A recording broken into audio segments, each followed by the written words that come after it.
Hello everyone, welcome to The Social Doctor, and this is Dr. Ayushi. The Social Doctor is a platform for the doctors by the doctors, where we discuss journeys, experiences and knowledge from successful medical practitioners. And today we have Dr. Suman Paul with us. He is here to discuss his journey of moving to UK. How did he become a registered practitioner there in the NHS, and how is he doing there now? What were his challenges? What were the positives of his moving there?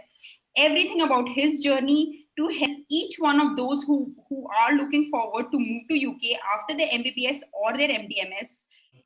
Welcome to the platform. It's really nice to have you here to understand about your journey. How has it been till now, and to understand from it. So let's start from the very start. How did you start your journey after completing your MDMS? How did it go? Yeah, I'm delighted to be here, and thank you for inviting me. So obviously you are doing a very good initiative by connecting doctors, particularly the young doctors, and giving them some chance to explore various opportunities, of course, various countries as well. So I did my MBBS back in 2010 from Kolkata Medical College. And after that, I cracked it's neat nowadays, but in those days, it used to be the PG entrance exam. And then I did my MD in pulmonary medicine from Kolkata itself. It's one of the college, RG Medical College. And after that, when I went to Delhi to work as a senior resident, and during those times, we all face a common dilemma that what is the next step to take in our career? Should we explore some other countries, and that might help us to get a consultant post in a good hospital? Should I go for some really subspecialty training that might add to your CV and that will help you in the long run? So I think everybody faces that in those days as well as now. We all have this problem. Once you are just completing MD, if you are in a specialty where you have the option of an MCH or a DM, of course, that's something that you can look forward to. But pulmonary medicine is a short specialty. Like, we don't always go for a DM pulmonary medicine after doing a pulmonary medicine MD. And there are lots of specialties, something like ENT, ophthalmology, which can be done in 3 years. So the next step that we'll start thinking is, how do you establish yourself in a competitive field like this? Correct. And yeah. So while I was exploring various options, coming to UK is something that I stumbled upon. And I came to UK through a route called Medical Training Initiative. Okay. It's a sponsored route from the Royal College of Physicians, London. And the advantage of this is you don't have to give any exam. The only exam you have to give is an English exam, IELTS. Nowadays, there is another exam called OET. So you just have to demonstrate your English language competency, and then you can start working as a doctor in UK. There are a few steps involved. I'll come to that in next few minutes. But yeah, so that's how I came to UK. And it's been 5 years now since then, and life have moved on. Great. Really nice to know about all of this. So let's get into the details of it, and I'm sure everybody wants to. So if an undergraduate, for example, an MBBS student wants to go to UK, what is the best way that, let's go incrementally. Let's start with MBBS students. If an MBBS student want to go to UK, what is the best way to go for it? Yeah, so the best way to move to any country, not only UK, any country outside India, is after your MBBS. There are a few advantages. You are young, you don't have the burden of a family, and you can invest few years trying to develop your career, trying to develop into the system as per that country where you are applying to. So the best time is always after MBBS. For someone who is doing internship now, the best way to get into UK is by passing PLAB exam. The PLAB exam is 2-step exam. It's much easier than any of the Indian postgraduate exam. And this exam, the first step, is held in India. So you don't really need to invest a lot of money to travel to UK to sit for the exam. You can actually do it in India. You can prepare for the exam in 3 to 4 months as an intern if you have the basic clinical knowledge of a final year MBBS graduate. The advantage is this exam does not test you for the preclinical subjects. They won't ask you questions on anatomy, physiology, forensic medicine. So they will only test you on your clinical subjects. So as you can imagine, comparing to NEET and PLAB, the scope of the subjects is so narrow here. It's only the clinical subjects. So if you prepare for the exam 3-4 months, set the exam in India, it has very high pass rate, something between 60 to 65%. Okay. If you clear that exam, then you have to start preparing for part 2.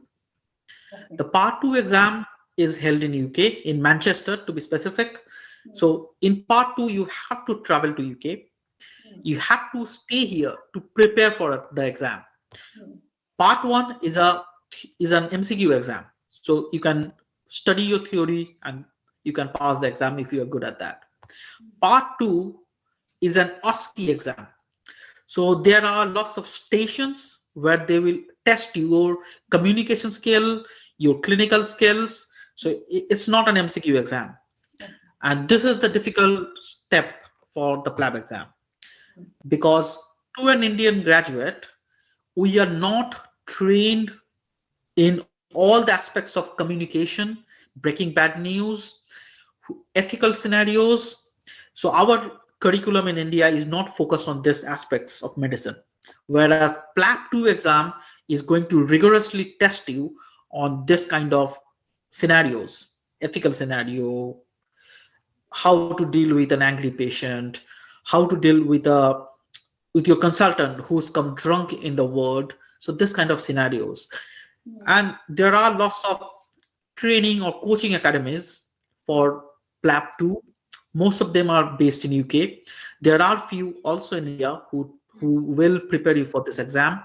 But eventually you have to come to UK to sit for the exam.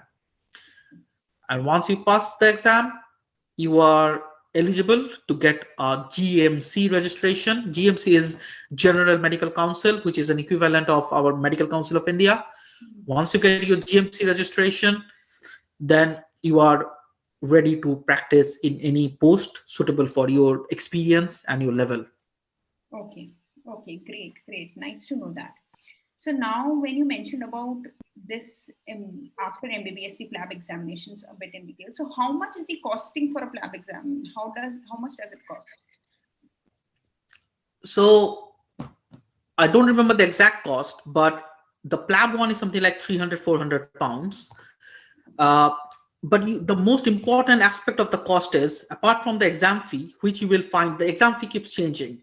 So if you go to the GMC website, you will get the up-to-date fees on there. But the most important part of the cost is your stay in UK while you prepare for your part 2 exam, your travel to UK. So that is probably the most costly part of this exam.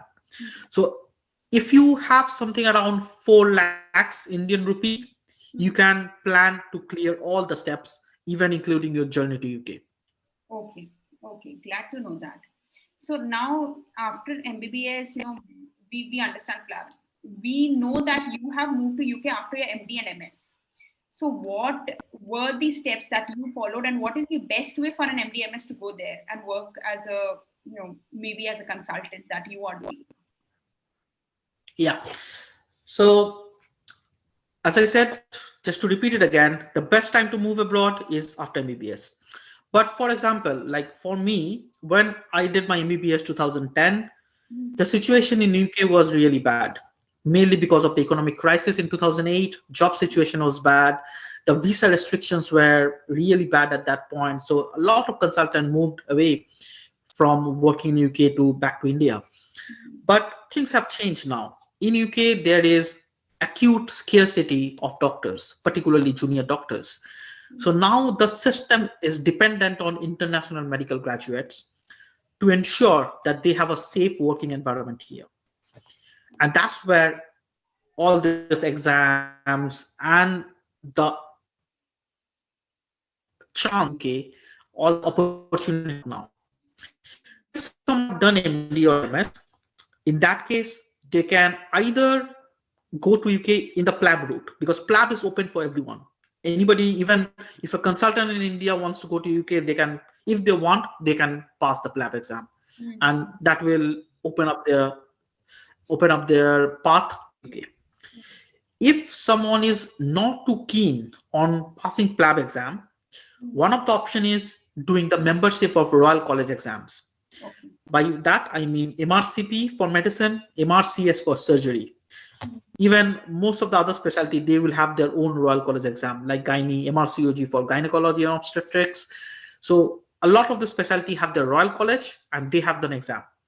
The advantage of this exams is, if you pass this exam, one, you'll get a GMC, similar to what PLAB does. Number two is, it can let you work in the same grade as you are doing in India. For example, I was a registrar in India, senior resident in India, and I came here as a registrar. So I didn't have to start from the beginning as an intern or an house officer. I could actually came in my same grade as I was working in India. So for an MBBS doctor, either they can go for PLAB or they can go for Royal College exams.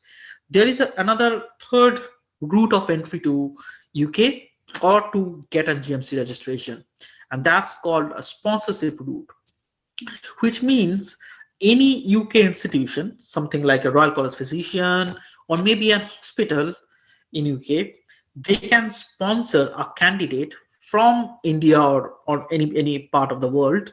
They can sponsor their GMC registration. What it does is, it makes you exempt from any exams like a Royal MRCP or a PLAB. So the route I came, Medical Training Initiative, is a kind of a sponsorship route. And because of that, I was sponsored to get a GMC registration. So I did pass MRCP, that I did on my own during my MD training in Kolkata, but I didn't use MRCP to get into this post. I was sponsored by Royal College physician to come and work in UK. So that's the third way where you can avoid your exams. And it's a good way, because sometimes we are not so committed to go abroad, settle there. So in this way, you can come here, work for 2 years. Now, 2 years is very important, because that's the maximum your visa will allow you to stay. So after 2 years, if you come in a sponsorship or MTI route, you have to go back to India. Okay. So that's very important. This is not a route to settle in UK. This is a route to work in UK for a short duration. And if you want to stay in UK, there are ways you can continue your job. So how did you do when you mentioned that, through the sponsorship route, you can stay only for 2 years? So did you come back to India, or you cleared your examinations and then settled down there? How did you do that? Yeah, so I usually go to India every year for a month or so. So when my visa finished, I planned my holiday accordingly. So my visa finished, I went back, I applied. It takes you a couple of weeks for a standard visa application. If you are in a hurry, you can pay extra, get a premium application. Within 24 hours, you can get your visa approved. Okay. Okay. But it's a different category of visa. Okay. And then you find a sponsor again for yourself. What happened commonly, or what happened with me, was the hospital I was working, they became my sponsor. Because you will be working in a hospital for 2 years. And if your hospital likes you, because they need middle grade doctors here. It's okay. They have a lot of trainees at the junior doctor, but the middle grade registrar grade doctors are not available in lots of places in UK.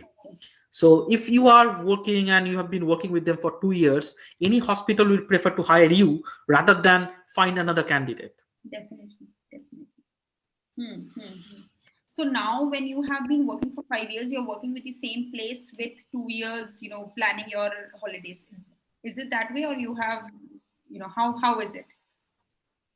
I'm not working in the same place. Now, one of the problems with working here is you get stuck in a particular grade, because eventually we all want to train and become a consultant. That's what we want to do in India. That's the reason you go for MD or DM, and that's what you want to do in any other country.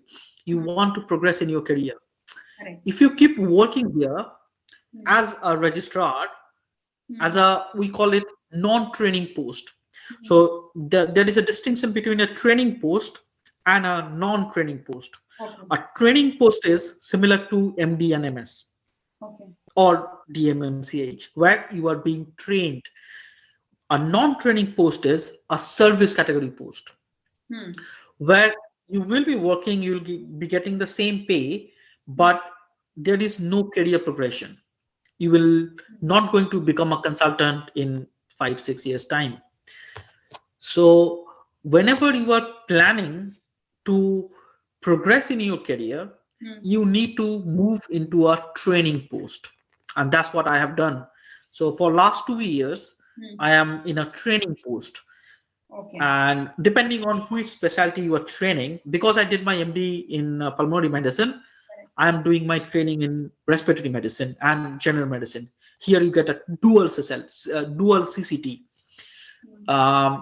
So what it allows you is, if you train here to a specialty training post, once you complete your training, you get a degree called CCT. A CCT is recognized as a specialty degree in all parts of the world, including India. A CCT is equivalent to DM in India. For medical specialties, for surgical, similar. So if you are doing a CCT in surgery, you can go back to India anytime you want, in any time in your life, and work as an MCH equivalent. So in India, there are 5 different countries where the specialty training is recognized by MCI, and UK is one of them. Okay, nice to know. So this is when you mention training, this comes into the educational part of it, or do you have the same kind of visa application for this, or there are different formalities for the same? It's the same visa like you work in a non-training post, only your sponsor will change. If you're working in a non-training post, your sponsor will be your hospital. If you're working in a training post, your sponsor is Health Education in England. And any training here is 5 years. And from the visa rules, you will see you need 5 years here to get an indefinite leave to remain, which is actually a residency application, where you don't need a visa to come to enter UK after that. So if you're getting into a training post, your visa is covered till your ILR. Okay. So now when you through your sponsorship thing, you picked up a non-training post. So is it that it's easy to get into a non-training post through sponsorship, for the initial run, and then you make a switch? How is it? Or it's just that you didn't know, so you picked up the non-training? What will you suggest for the doctors who pick up this route? So if you are a young graduate, you should go for a training post. No questions about that. Because if someone have just completed MBBS, they will need more degrees, more specialty training anyway. So it's easy for them. They should look for a training post. Training post is difficult, as you can imagine, because getting an MD is more difficult than getting a house staff job. Similar to that, training post is difficult, but it's achievable. It's much easier to get a training post here in cardiology than do a DM cardiology in India, if you look at the competition ratios.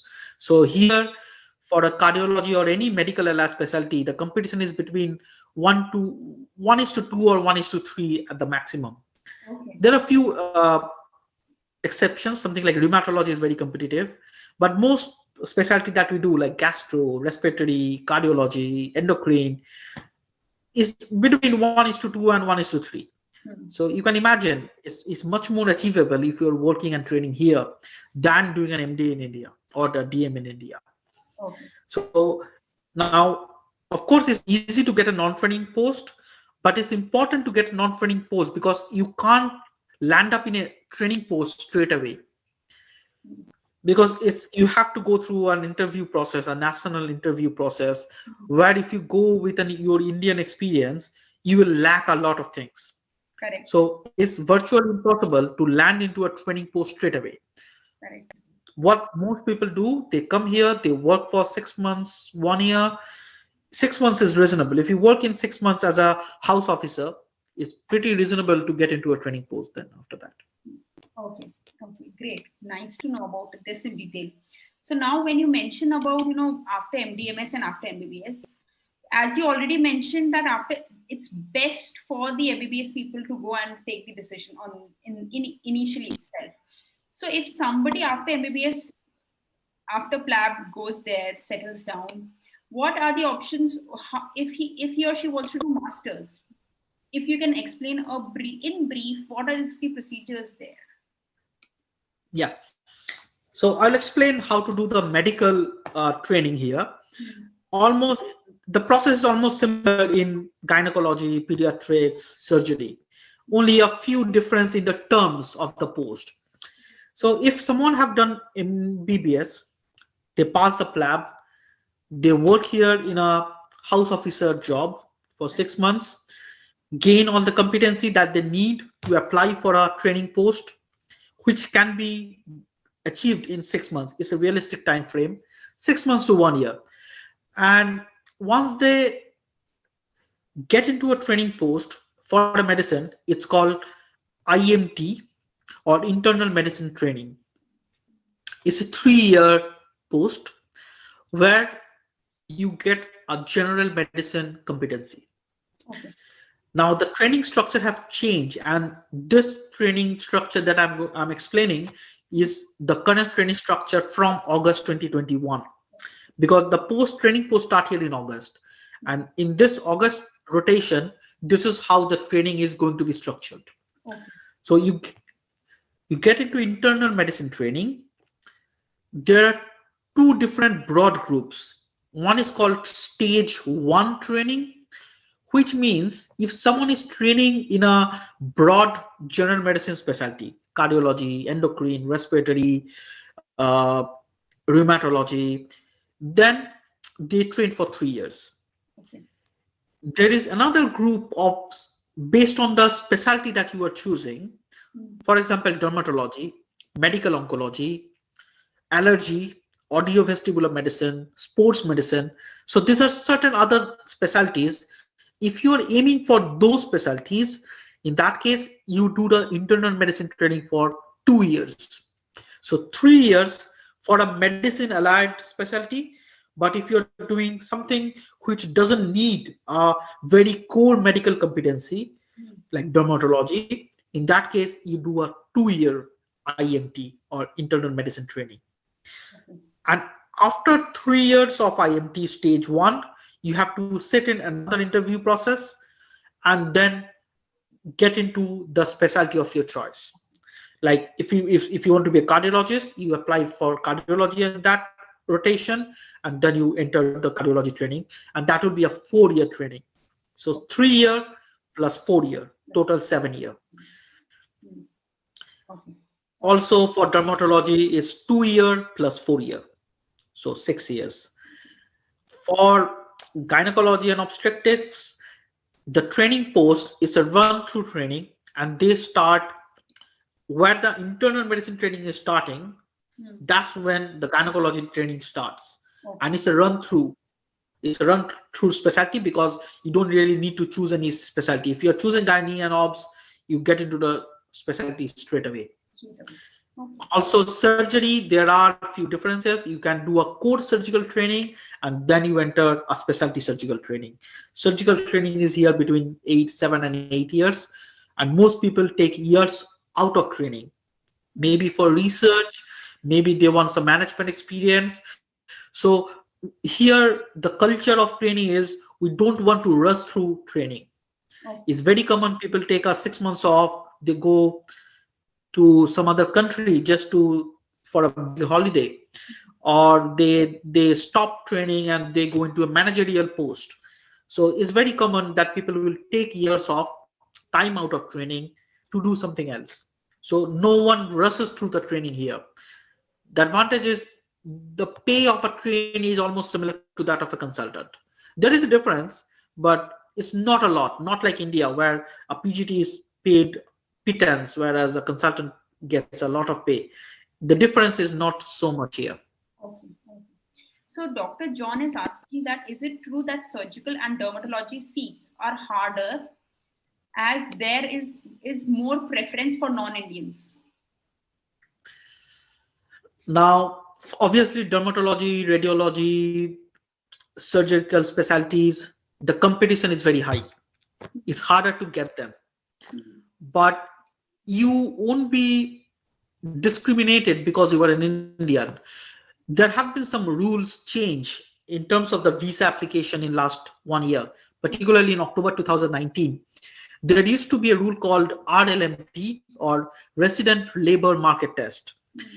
In that rule, what it means is if there is an UK or European Union candidate for a job, then any doctor from outside EU will never be considered for that job.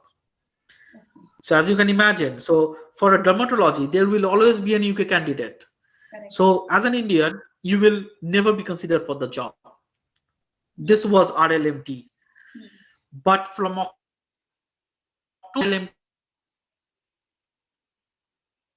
RLMT has been everyone's.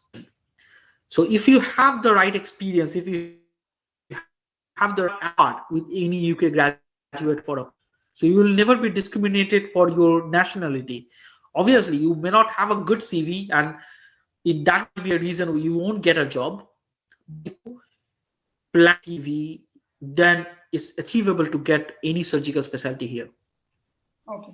Sorry, Dr. Suman, there was an interruption in your in the last line. If you can repeat it again after what time it is, Yeah.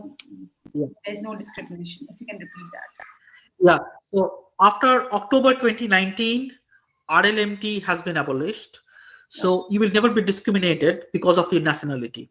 So it's an open competition and you are at par with an UK local graduate. Okay. So it's an open competition nowadays. So nice to know about this thing. And so now when you have mentioned about the moving after MBBS, after MSMD, the masters related, the training in that. So wanted to understand how is your lifestyle as a doctor there? What is the difference of a lifestyle as a doctor in India as well as in UK? What are the challenges that you face there while settling down? Just if you can mention in brief, it will be really helpful for the students who want to move to UK. Yeah. So the system of healthcare here is completely different. A very important distinction here is, as a doctor, you are part of a team. And in India, where the focus is more on the consultant or focuses on a great doctor, whereas here you are as good as a physiotherapist or a dietitian in the team. So it's a teamwork here. And the idea is, if you have a system which is working to ensure a safe patient environment, then the quality of the doctor is not as important. Whereas in India, we don't have a healthcare delivery system as such. So it all depends on the personal brilliance of the physician or the surgeons to make sure that the patients are getting a very good care. Whereas here, it's always a multidisciplinary approach, and that ensures that the result or the outcome of the patients are much better. About work-life balance, UK is much ahead of India because you do have some restrictions in the hours you can work. So you are placed on a rota where you can work up to 48 hours a week. Usually the contract is for 40 hours a week.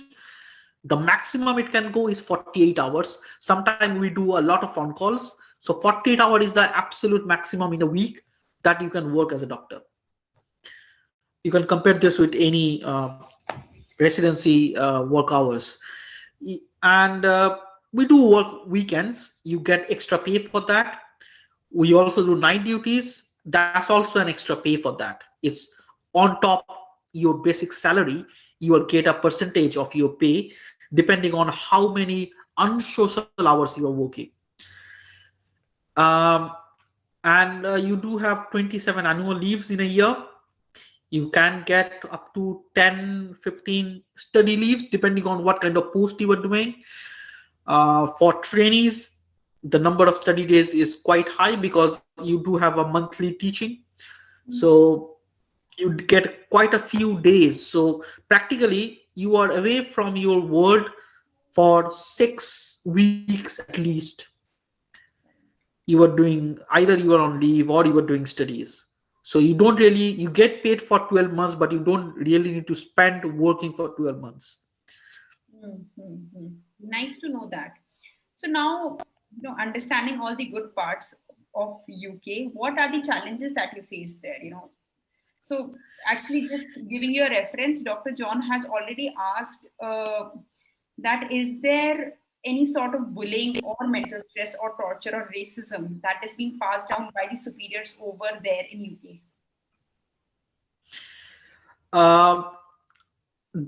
I have never been involved in any of the incidents, but we do read stories in social media nowadays, in newspapers. So there have been incidents of bullying. So I won't say that there is no bullying, there is no racism. It does exist. But as a part of your work environment, the rules to bully anyone or to make any racist comments, these are very severely dealt with. So there are very strict rules to protect you against any of these problems. There are formal channels where you can raise your concerns in the hospital. And we do hear stories that maybe someone is having issues in their workplace from maybe their seniors, maybe their consultants. There are very strict ways of dealing with it. You can raise your concerns to maybe another consultant, or there are separate channels within the HR departments where you can raise your concerns. And these are very, very serious accusations if something has been raised like this. But again, like, it all depends on where you are working, because the region to region people are different. If you're working in a bigger city, maybe people are more rude in those places. If you're working in smaller areas, people are more friendly in those places. So it's quite variable. There is no single rule for it. Okay, nice to know that. So now, understanding what are the challenges that you have faced in your journey, any that you want to mention so that people are aware before moving to UK? Yeah, one of the challenges that you will find is the cost of living here is quite high. So though you are earning a lot more than what you would be earning in India at the same grade and the same level, but the money doesn't stay with you. The rent, cost of car, and there are lots of utilities that you have to pay if you are owning a flat or buying a house. So the money doesn't stay with you. The cost of living is quite high. You are away from family, so that's something which will bother everyone, because though there is a very strong ASEAN community in most big cities or wherever you are living in UK, within 1 hour journey from your place, you will always find a city or a town where there will be lots of ASEAN shops. So you will never miss the food because everything is available here. But again, any form of services that you utilize, for example, you want to buy a coffee every day, you want to get your house cleaned by cleaners, everything is very costly. So on your off days, you are never really sleeping in your home. So you have to do your own lawn mowing, you have to clean everything on your own, you have to cook on your own. So though you get a lot of time away from work, but you are still busy. Okay, so then now we can understand the value of being in India, listening to all of this. So, anything else that you want to, anything else from your end that you want to mention for the graduates or the postgraduates who want to move to UK? Any pointers that you think are very important for them to take to keep it in their mind? Yeah, I'll probably summarize what I just said over last half an hour. So the main thing is, if you want to move abroad, start early, very important. And if you are coming to UK, always plan your CV accordingly for a training post, because this is what is going to count in the long run. You can stay in UK, you can be a consultant here, you can even go back to India, and CCT is valid there as a DM or MCH equivalent. You can be a consultant even in India. A very popular destination from UK is Australia or the Gulf countries. You might be aware that Gulf countries pay a lot of money if you are trained in UK. So there is a very open discrimination in the salary. If someone is going from India after MD, and if someone is going from UK after CCT, the salary differs significantly. So if you are trained in UK, as I said, your degree is valid in almost every country in the world except North America and USA. Again, if you are really want to move to USA, there is a way to become a board certified physician there by setting the exit exam directly without going through the training process. Okay. So that's always an option. Okay. So glad to know about all of these pointers that you have already mentioned. I'm sure it will be really helpful for the doctors who want to move to UK. Any motivational quote from your end that has been with you since then till now and has kept you motivated, or any motivational quote for the students who want to come to UK?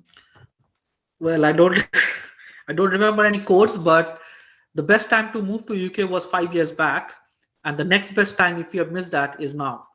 So it's never too late to plan for your future.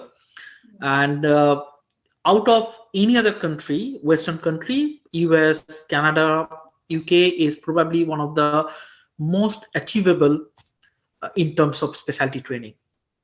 Okay. Okay. Great. Really, really nice to know about the whole thing of moving to UK, the different routes. How can a person do that, and especially the sponsorship route that you just mentioned. Also, I wanted to understand one thing. If somebody wants to pick up this sponsorship route, what is the best way to connect with these people? How did you do that? Are there any websites or Yeah. something? Yeah, you can actually look into the Royal College website of your own specialty. So Royal College of Gynae Obs, they have their own MTI. Royal College of Anesthesia, they have their own MTI. Physicians, RCP, London, they have their own MTI. So the Royal College of your own specialty, in that website, you will find a section on MTI, and you can move utilizing that. So what the physicians do it, they conduct interview in India. So I did my interview back in Kolkata, where there will be examiners from London who will be coming up there. They conducted the interview and they will offer you a job. So now for COVID, maybe things are a bit different now, but most of the time, the Royal College, they have all the information that you need to utilize this sponsorship route. Something that I missed is the sponsorship route is not a route to settlement. So if you are decided that you want to come here and be a consultant or get a CCT, don't go for a sponsorship route. Particularly for early graduates, you shouldn't go for a sponsorship route. You should focus on a PLAB route. Great. Nice to know about this. And I'm sure it would have motivated many students out there who want to move to UK, help them understand the best route, as well as what are the things that they should keep in mind while moving to UK. Thank you so much, Dr. Suman, for guiding us in this direction and helping us understand that. And actually, if anybody of you are really clear to move to UK and want to clear any of the doubts, he's available on his Facebook page. He also has a YouTube channel. You can definitely search for that and connect with him. Or in any case, you can contact me. I will definitely help you to reach out to him. So, in case of any confusions, any doubts, we are open to solve all your questions and all your queries. So if you are really motivated to go to UK, as Dr. Suman already mentioned, this is the right time to do that. Please share this discussion with all your friends and colleagues so that they also understand what is the right route to go to UK after MBBS as well as MDMS, and stay motivated to follow the path that they want to. Also, do follow us on our Instagram as well as YouTube channels. There you can find all our old videos that can also help you with your career growth. Thank you so much, Dr. Suman, for such an interesting discussion. I'm sure it would have helped so many people out there. Thank you so much.